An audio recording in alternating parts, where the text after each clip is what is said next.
A very good morning to everyone. एक लंबी छुट्टी के बाद एक बार फिर से हम लोग एडिटोरियल स्टार्ट करने वाले हैं और आज के इस एडिटोरियल में बात होने वाली है एक बहुत ही गंभीर और क्रिटिकल टॉपिक के बारे में, जिसके बारे में शायद ही कोई बात करना चाहता हो और हमारे समाज में इसके बारे में ये वर्ड बोलना ही अपने आप में एक चरित्रहीनता की निशानी मानी जाती है। जी हाँ, बात हो रही है सेक्सुअल असॉल्ट की और रेप की। हमारे देश में आए दिन ऐसे खबर आती हैं और कई जो रेप के जो केसेज हैं वो रिपोर्ट भी नहीं हो पाती हैं।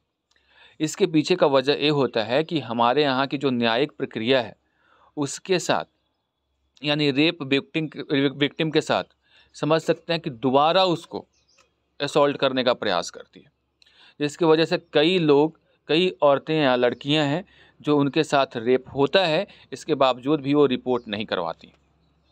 इसलिए इसका टॉपिक आप देख सकते हैं लिखा हुआ ही है, हेडिंग रिपोर्टिंग रेप। क्योंकि रेप विक्टिम्स या सर्वाइवर्स को दो बार समझिए कि दो बार फिजिकल असॉल्ट का सामना करना पड़ता है। एक तो उनके साथ जो हुआ और दूसरे जब वो न्यायिक प्रक्रिया के तहत न्याय मांगने आती हैं तब उनका बार बार इसका जिक्र करके उनके साथ मजाक किया जाता है। इसलिए यहाँ पे आज हम लोग इस परिस्थिति के बारे में बात करेंगे। सुप्रीम कोर्ट का एक अहम फैसला आया है, उसकी भी चर्चा होगी और साथ ही कई ऐसे इंपॉर्टेंट वर्ड्स आपको सीखने को मिलेंगे, उस पर आपको ध्यान देना होगा। तो पहला जो आप देख सकते हैं, on the trauma of rape survivor. Trauma का मतलब होता है सदमा, यानी जब आप किसी भी जो फ्राइटेंड चीज़ है, यानी कोई भी डरावनी घटना आपके साथ घटती है, उसके बाद आप सदमे में चले जाते हैं, ट्रॉमा में चले जाते हो, उसको बोलते हैं। जो रेप सर्वाइवर हैं उनकी जो सदमा वाली स्थिति है उसके बारे में बात होगी इसमें। Victims of assault. असॉल्ट का मतलब होता है जब फिजिकल अटैक होता है किसी के ऊपर, शारीरिक जो अटैक होता है, हमला होता है, उसको असॉल्ट कहते हैं। या फिर कह सकते हैं उत्पीड़ित।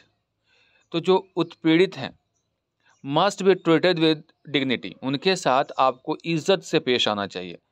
इन्वेस्टिगेशन के हर एक स्टेज पे और जब ट्रायल चल रहा हो, यानी कोर्ट में मामला हो, या फिर इन्वेस्टिगेशन यानी छानबीन चल रही हो, तो छानबीन और ट्रायल के दौरान जो रेप के विक्टिम्स हैं उनके साथ इज्जत से पेश आनी चाहिए, ये बात कही जा रही है यहाँ पे।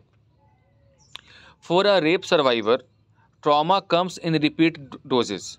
जो रेप सर्वाइवर हैं यानी जो उत्पीड़ित हैं उनके साथ जो ट्रॉमा, सदमा जो है वो दो बार आता है, यानी डबल डोज में आता है, रिपीट होता है, बार बार रिपीट होता रहता है। पहला, there is the gruesome act. Gruesome का मतलब होता है घृणित, बहुत ही खराब। तो जो ग्रूसम, पहला तो उनके साथ जो कृत हुआ, यानी जो उनके साथ घटना घटी, जो कि बहुत ही निंदनीय है, गंदा है। Then follows the difficult task of reporting the assault. और दूसरा होता है कि उस असॉल्ट को, यानी जो उनके ऊपर शारीरिक उत्पीड़न हुआ, उसको जाकर के कहीं जाकर रिपोर्ट करना। ये दो समझिए सदमा से गुजरना पड़ता है उनको फॉर ईयर्स, कई सालों से। एन इम्पेडिमेंट का मतलब होता है बाधा, जिसको आप कह सकते हैं कि जो बीच में जो रुकावट है। To coming forward about a sexual offence has been the finger test a survivor is subjected to, a gross violation of privacy, a horror upon horrors। और दूसरी बात, सबसे बड़ी बाधा है जो कि रोकता है जो सेक्सुअली हरास्ड लोगों को आगे आने में, वो ये है कि एक बहुत ही बड़ा अपराध है। अपराध ये कि उनको फिंगर टेस्ट से होकर के गुजारना पड़ता है। फिंगर टेस्ट कहने का मतलब होता है कि वजाइना में उन्हें उंगली से टेस्ट किया जाता है। एक तो ऑलरेडी वो कष्ट में है, दूसरी बार उसको फिंगर टेस्ट से होकर गुजरना पड़ता है, ये पता लगाने के लिए कि सच में उनके साथ रेप हुआ है या नहीं हुआ है। और एक तरह से किसी की निजता, प्राइवेसी का मतलब होता है निजता का ये वायलेशन है। इसको फिर से समझते हैं। अब बात आई कि शुरू से बात कही गई कि जो रेप सर्वाइवर्स होते हैं उनको दो बार, यानी कई बार ट्रॉमा से गुजरना पड़ता है, सदमा से गुजरना पड़ता है। पहली बात तो उनके साथ जो एक घृणित कार्य हो गया, दूसरी चीज़ ए कि उनको रिपोर्ट करना है, और रिपोर्ट करने में सबसे बड़ा बाधा ए होता है, इसलिए लोग नहीं आना चाहते हैं, क्योंकि उनको फिंगर टेस्ट से होकर गुजरना पड़ता है, जो कि किसी भी व्यक्ति के प्राइवेसी यानी निजता का उल्लंघन माना जाता है। एक हॉरर अपॉन हॉरस, एक सदमा के बाद एक और सदमा यहाँ पे देखने को मिलता है। On Monday the Supreme Court of India move to make amends, और मंडे को सुप्रीम कोर्ट ऑफ इंडिया ने एक अमेंडमेंट किया है। अमेंड का मतलब सुधार किया उसमें, और सुधार ये किया है डिक्लेयरिंग दैट, ये डिक्लेयर करते हुए, घोषणा करते हुए, क्या घोषणा, कि any person conducting the invasive 2 finger और 3 finger vaginal test on rape और sexual assault survivors will be found guilty of misconduct. Supreme court ने फैसला ये सुनाया है कि कोई भी व्यक्ति जो रेप के मामले में इन्वेस्टिगेट कर रहा हो, 2 फिंगर या 3 फिंगर वजाइनल टेस्ट करता है, तो और या जो रेप पीड़ित हैं या फिर उत्पीड़ित जो महिलाएं हैं उनके साथ, तो ऐसे में उसको मिसकंडक्ट का, दुराचरण का गिल्टी पाया जाएगा, दोषी पाया जाएगा। यानी 2 फिंगर और 3 फिंगर को बैन कर दिया गया है, किसके द्वारा, सुप्रीम कोर्ट के द्वारा। कॉलिंग इट रेग्रेसिव, रेग्रेसिव कहने का मतलब प्रोग्रेसिव का उल्टा हो गया, ये पतनकारी है, पतन की ओर ले जाने वाला है। The bench led by Justice D.Y. Chandrachud said, "This is so-called test has no scientific basis." Chandrachud के अध्यक्षता में जो बेंच बनी थी, उसके द्वारा कहा गया कि ये जो टेस्ट है वो नो साइंटिफिक बेसिस है, इसका कोई भी वैज्ञानिक आधार नहीं है। And neither proves nor disproves allegations of rape, और नहीं ये रेप को प्रूव करता है और नहीं डिसअप्रूव करता है, नहीं ये साबित करता है और नहीं ये इसको ये करता है, खारिज करता है।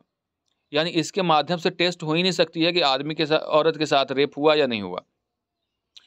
It instead re-victimises and re-traumatises women who may have been sexually assaulted.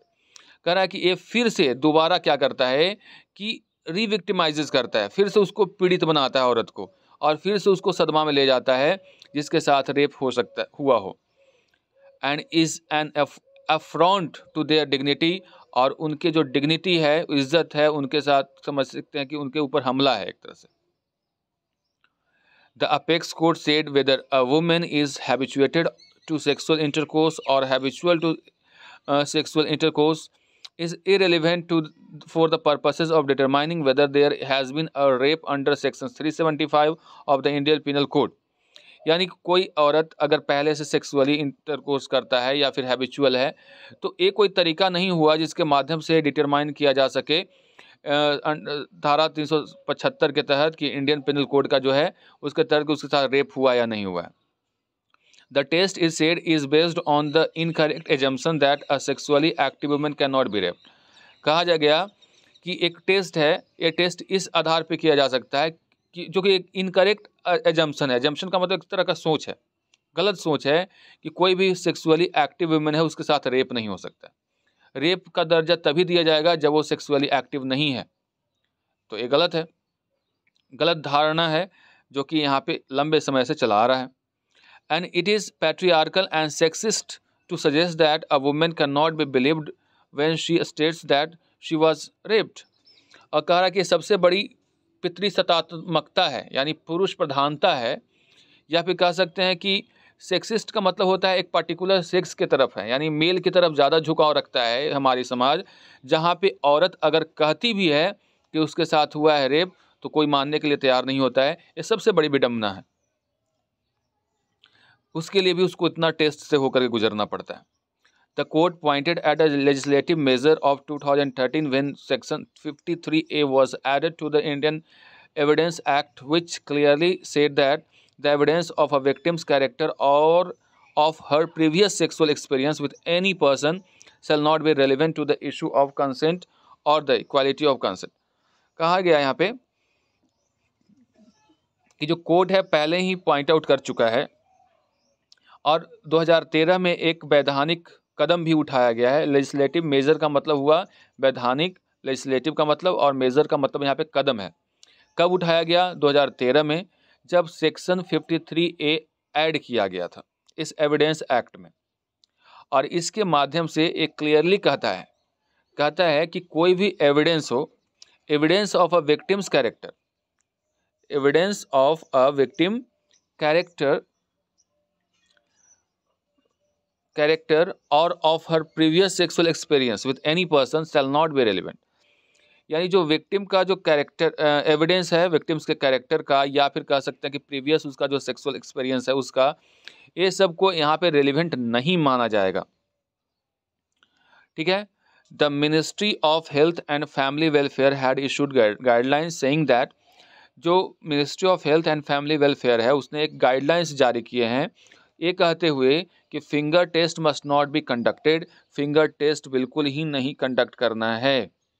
The court upset that the practice still continued, लेकिन कोर्ट जो है अभी इसको लेकर के काफ़ी गंभीर है या दुखी है कि ये प्रैक्टिस जो है, ये प्रचलन अभी भी जारी है। Has directed to the union and state governments to do everything to spread the message including amending the medical curriculum so that students were aware that the finger test procedure is not to be followed। Court ने राज्य की सरकार और केंद्र की सरकार को ये डायरेक्ट किया है कि वे क्या करें कि इस मामले को लेकर के मैसेज को और फैलाएं, स्प्रेड मतलब होता है फैलाना, और साथ ही मेडिकल का जो पाठ्यक्रम है, मेडिकल की जो पढ़ाई होती है उसका जो पाठ्यक्रम है उसमें इस बात को मेंशन करवाए ताकि जो स्टूडेंट्स हैं वो अवेयर हो जाएं कि इस प्रकार के मामलों में फिंगर टेस्ट का प्रोसीजर जो है उसको फॉलो नहीं करना है। Despite stringent laws in place after the Nirbhaya rape of 2012, यानी 2012 के जो निर्भया रेप हुआ था उसके बाद जो कई स्ट्रिंजेंट लॉज बने हैं, स्ट्रिंजेंट का मतलब होता है कठोर, लिख लेना इसको, बहुत बार बार ये वर्ड आएगा। कठोर कानून बनने के बावजूद भी things on the ground have not improved, जो चीज़ें हैं वो अभी भी ग्राउंड पे इम्प्रूव नहीं हुई हैं। उनके लिए जो सर्वाइवर हैं, who has to battle stigma and many other prejudices, और उनको कई तरह के स्टिग्मा से होकर गुजरना पड़ता है। साथ ही प्रेजुडिसेस का मतलब होता है उनको भेदभाव का भी शिकार होना पड़ता है समाज में। Not less the assumption that she is to blame for an assault, और वो जो असॉल्ट होता है उन्हीं को उल्टा यानी लड़कियों को ही ब्लेम किया जाता है इसके लिए, ये भी एक मामला है। Rapes often go unreported and the conviction rate is low to 28.6% in 2021। कई ऐसे रेप्स के केसेज हैं जो कि अनरिपोर्टेड चले जाते हैं, और भारत में अगर कन्विक्शन का रेट अगर देखें तो बहुत ही कम है, 28.6% ही है, according to national crime records bureau data इसके द्वारा दिया गया है। It is now up to the governments and health centres and police station to act with sensitivity. अब एक सरकार के ऊपर है, हेल्थ सेंटर्स के ऊपर है, पुलिस स्टेशंस के ऊपर है कि वो संवेदनशीलता के साथ इस मामले में कार्य करें, एंड विदाउट डिस्क्रिमिनेशन, बिना कोई भेदभाव के, डिस्क्रिमिनेशन का मतलब भेदभाव, एंड इंश्योर, सुनिश्चित करें, women have access to justice, कि औरतों को जस्टिस तक, न्याय तक उनकी पहुंच हो, एंड डिग्निटी वाले रिपोर्टिंग द रेप, और उनकी प्रतिष्ठा भी बनी रहे जब वो रेप को रिपोर्ट करते हैं। तो इस तरह से आज एक गंभीर मुद्दे के बारे में बात हुई। मिलते हैं अगले ट्यूटोरियल में। Till then goodbye and take care.